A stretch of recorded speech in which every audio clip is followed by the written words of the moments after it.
हूँ ऋचा सिंह भी हमारे साथ जुड़ चुकी है। ऋचा सिंह भी, सर एक सेकंड, ऋचा सिंह भी हमारे साथ जुड़ चुकी है। ऋचा सिंह जी, रोली जी को तो नहीं पता था, लेकिन क्या आपको बताया गया कि आपको किस लिए निष्कासित किया जा रहा है? क्योंकि ये कहा जा रहा है कि अनुशासनहीनता आपने की है, अनुशासनहीनता का आरोप है आप पर। ऋचा जी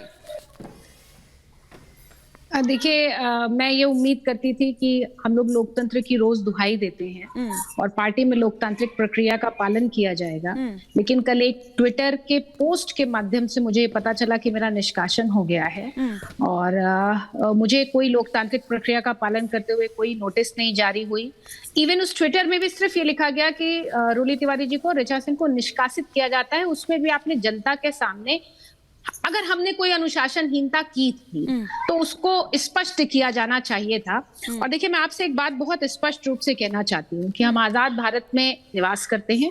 हमारा देश संविधान से संचालित होता है और इस देश का संविधान इस बात को कहता है कि प्रत्येक धर्म के, किसी भी मजहब के लोगों की धार्मिक भावनाओं का सम्मान किया जाना चाहिए, उसका सम्मान सर्वोपरि है। तो भारत ऐसा देश है जहां करोड़ों करोड़ लोगों के घर में रामचरितमानस को पूजा जाता है और रामचरितमानस को अपना आदर्श माना जाता है।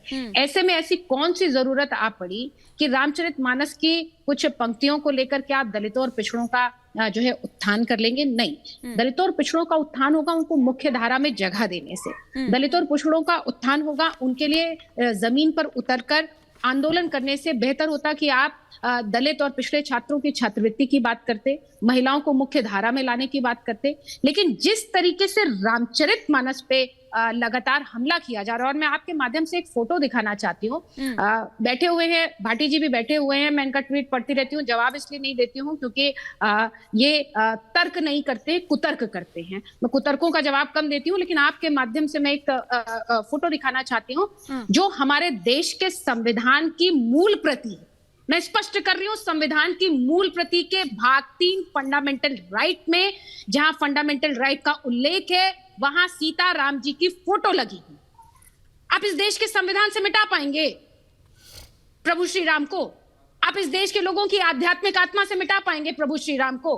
आप संविधान को मानते हैं तो आप इस देश के लोगों की जनभावनाओं का सम्मान क्यों नहीं करते हैं? मेरा केवल इतना ही पूछना था और मेरा केवल इतना ही दोष था। जिसके बाद एक और इस बात स्पष्ट आती है कि तमाम पुरुष नेताओं ने समाजवादी पार्टी के रामचरितमानस के समर्थन में अपनी बात कही, लेकिन आपने निष्कासन किया 2 महिला नेताओं का।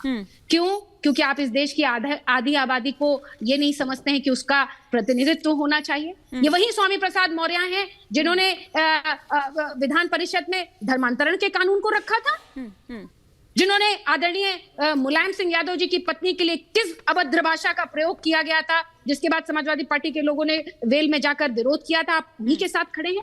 मैं अंतर करना